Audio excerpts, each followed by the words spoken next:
Hey guys, this is John. I'm happy to tell you about a new book that we have for sale on Chessable. It's another tactics book. It's Improve Your Chess Tactics, 700 Practical Lessons and Exercises.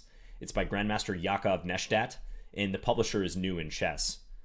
Before we get into this one, because we did publish a tactics book recently, let's just compare the two and talk a little bit about which one would be appropriate for your level. So we published 1001 Chess Exercises for Beginners recently, and the title of this one is pretty self-explanatory. This is aimed at beginning players, those who are looking to get the basics of chess tactics down. If we go into this book, it's got mate in ones, mate in twos, etc. And comparing the words of instruction. So you've got lots of positions in 1001 Chess Exercises for Beginners, and some explanation, 14,000 words of instruction. But with Improve Your Chess Tactics, you have less positions, but the author explains them much deeper. So you can see 50,000 words, let's call it, of instruction in Improve Your Chess Tactics. And the problems are very much for the more ambitious, more advanced player. And you'll see that the problems in this book, I think, are almost all taken from games. There's some studies, but they're mostly master level games. And you're not going to find mate in ones and stuff like that in here. There's lots of combining of tactical themes, many things that will test you as a chess player. So let's take a look at the chapter breakdown. It's 12 chapters. We got a deflection chapter, decoy, eliminating blunders, clearing squares and lines, pinning and unpinning, interference and shutting off.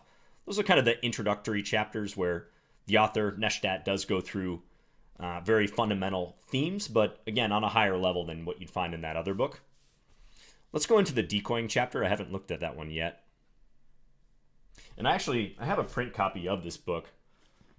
I would use this book mostly when I was teaching group classes at schools. I haven't used it for a few years, but I liked it because when I was teaching a group class and I knew that there was a mix of levels, some beginning players maybe had played a tournament or two, and then some who were more experienced and maybe were 14, 15, 1600 in some of the classes I taught. I liked bringing along this book because there was something for everyone. And it was published in 2011. It was when the first edition of this book came out. Okay, so let's go in the learning flow here. We're going to talk about decoying in this chapter. And I want to get right to solving some. I've got an over-the-board tournament coming up here. Let's try to test my skills. Okay, so this is an illustrative example. White to move. White's down a queen. However, that black king looks precarious. Bishop a3 is just jumping out because bishop a3, king takes a3, there's knight c2 mate. And if bishop a3, the king moves anywhere else, we take on d6, and I gotta believe that pawn is gonna queen. So now the only thing is just refining the move order. Do we play bishop a3 right away? There's some checks to look at. Bishop a3, king here, take, knight d2, king c1, knight b3, king here. I feel like we should be able to escape. There's even knight c2 there. Or do I queen first? If I queen first, force black to take. Nah, but then the king can escape. So yeah, it's got to be bishop a3. Yeah, and the problem ends there. White either entices the king to a3 and gives mate, or if the king retreats, wins the queen. Okay, let's press on. I think king c3 would have been best there for black. But okay, here, I want to take the rook, but that loses the queen. So rook f8 hits the mark. King takes f8, bishop takes g7. And we get the discovery. Not really anything else to consider because the king can't go to h7. So that's going to pick up the queen. So you can see all of the explanatory text appears once you solve it. I'm in solving mode right now. Of course, you can go through in learn mode if you just want to learn the positions. And go step by step, have it show you the moves and as you play through it. I like this new learning flow that we have because you don't have to click out. There's not as many dialogues. I mentioned this on one of my recent Chessable reviews. Okay, so the knight is under attack. This queen is active. This check looks effective. Thing I like about that check, if white takes it with either the king or the queen, there's a fork either on f5 or c6. So if check, I think king e4 is the only legitimate move because king f4 runs into knight g6, but king e4, queen e2, and we're going to force white into one of the forks. Yeah, problem ends there, but you can see if you wanted to see why this move is working out. So d4, if king e4, as I was saying, queen e2 check, king f4, king takes d4. Oh, sorry, king takes d4 was a line, but king f4, knight g6, and that's going to pick up the queen. Let's do one more of these. Okay. This one, again, white's down material, but I think we're going to win it all back and make a draw. I don't think white's going to win this one, but rook f6. And then this pawn check, similar to the last problem. Force black to take either way. Whichever way they take, knight fork. So in this textbook example, black has queen for rook, but after rook f6, yeah. All right, so some progress made on that chapter. So I like those introductory chapters featuring common themes. Let's take a look at eliminating blunders for a second. I'm kind of curious about this one. Again, it's been a little while since I've fully immersed myself in this book. Petrosian Ivkov. Okay, let's go back. I wanna learn one of these. So far, we have looked at the idea of taking defenders out by deflecting or luring them away from the defense.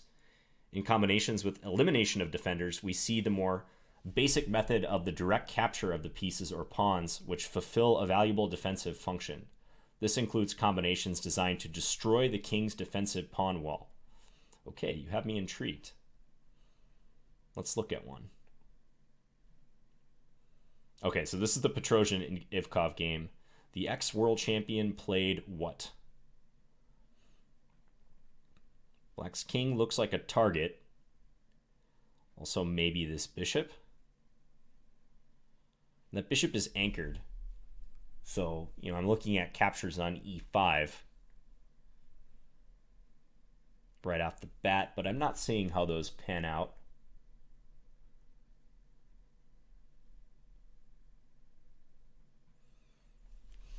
Yeah, rook takes e5, bishop takes e5. There's nothing there. The rook on d7 is protected.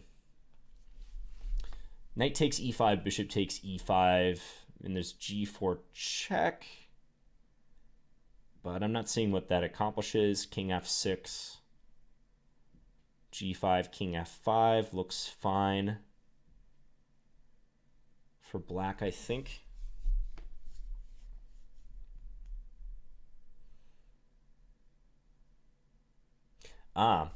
Rook takes d4, of course. Another forcing move. Got to look at that one.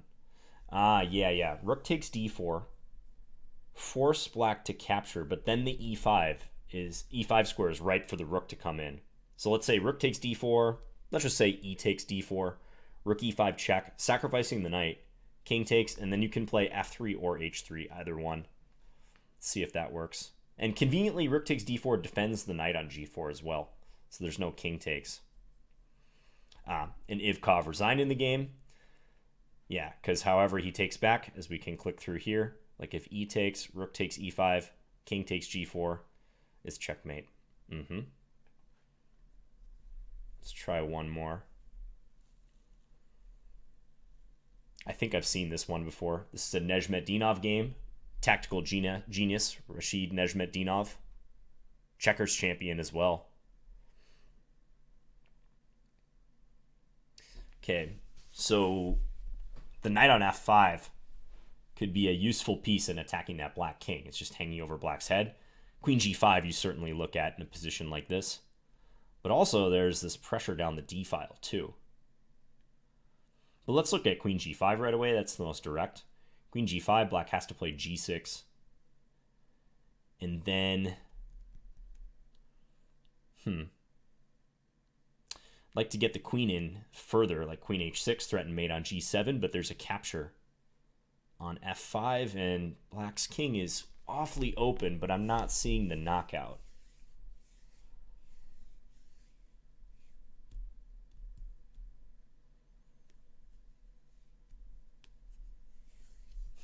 Is there any sense in taking on d7 first? because that opens up the f6 square. So let's say rook takes d7. Can take with the bishop, but then maybe knight d5.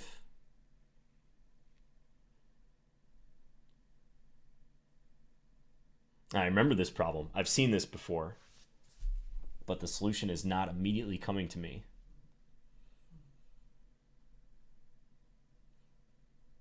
Can also do queen g5, g6, then rook takes d7.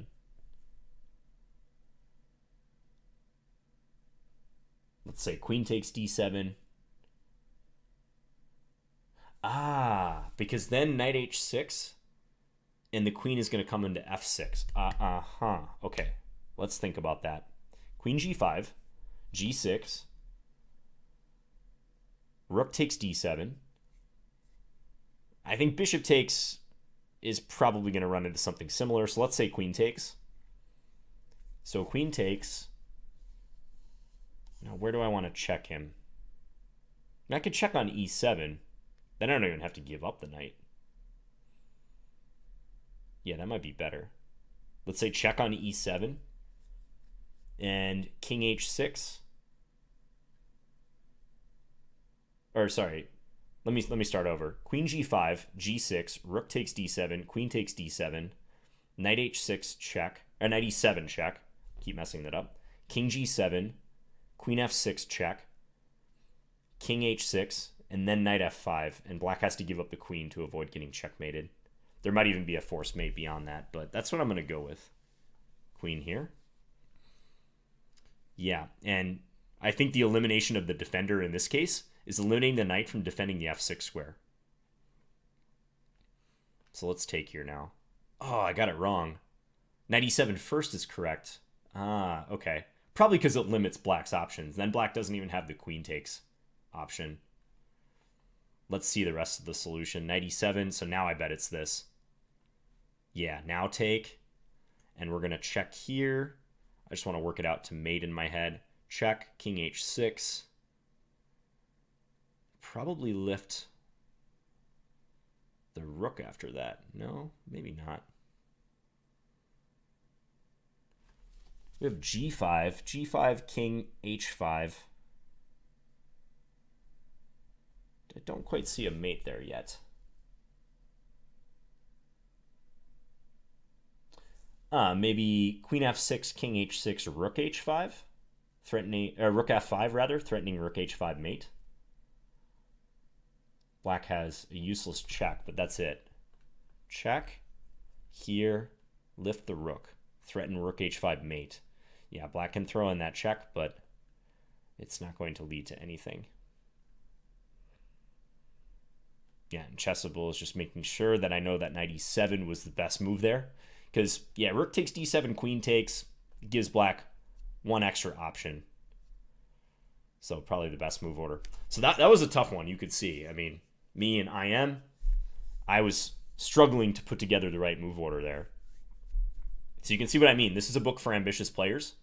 But players weaker than me could still solve these tactics, I'm sure. Okay, let's go back. I'll skip this problem for now. Look at another chapter or two. So that was the eliminating defenders. I almost said eliminating blunders chapter. Eliminating defenders. Combining themes is pretty fun. I'll try one of these problems. So putting together a number of different tactical themes. Makoganov versus Floor. Okay. Two historically extremely strong players. This is white to move. Okay. So black's king is exposed for sure.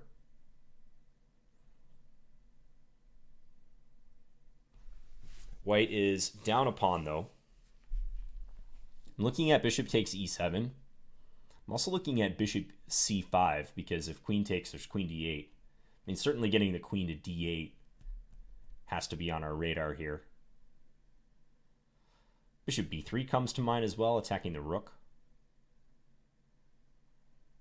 I think of those candidate moves. I don't see bishop takes e7, king takes e7, or sorry, queen takes e7 working out too much. Let's look at bishop c5. I think that's the most promising move I've looked at so far. Ah, there's even bishop takes e5. Okay, but bishop c5, probably queen c7 just to guard both of these squares. There's bishop b6 then, though. Bishop b6 is clever.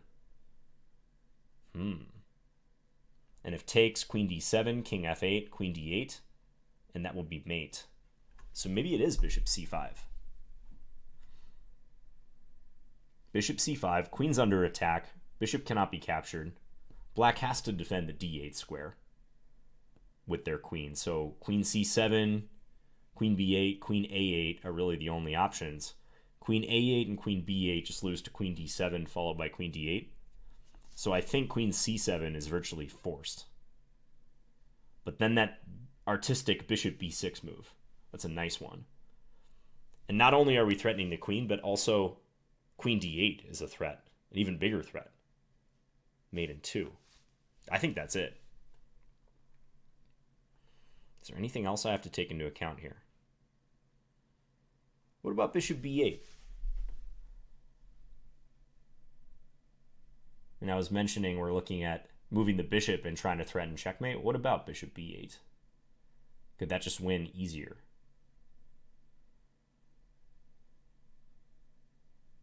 Yeah, that might be the more direct way to do it.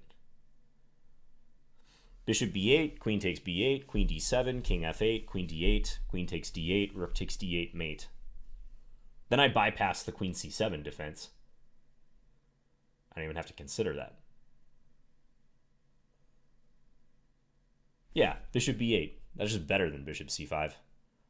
I almost played bishop c5, guys, but I stuck with it and found the most accurate move. You can see there's the explanation. And it does say, I'm glad that it says this, other bishop moves also work, like bishop c5, like I was considering. Queen c7, bishop b6. It's a cool move. So that's a fun section of this book. Good chapter combining themes. And there's some other chapters towards the end, too, that are of note. This one, pawns on the brink, so pawns being pushed to promotion and tactics involving that. Miracle saves is a fun section. Positions where, one side looks like they're clearly going to lose and they come up with some saving resource. Could be stalemate, could be perpetual, something like that. And now the final part of this book is a large one. It's the examination. It's the exam. So there are, I forgot how many problems, I think over 300 examination problems in this book. Yeah. So 300 plus examination problems that test you on all the themes in the book. So not only can you go sequentially by chapter and solve based on the chapter what it's covering, but then you get to test yourself. So let's just do a couple here. I think the ones at the beginning will be a little easier. Okay, this one actually is a mate in 2. This is Bowden's mate. Rook takes c6 followed by bishop a6. Yep. This one, not quite a Bowden's mate. Queen takes c3, b takes. You can't get your bishop here, but I think throwing in d5 first will do the trick. d5. Yep. And that's mate. Okay, nice. Take and bishop here.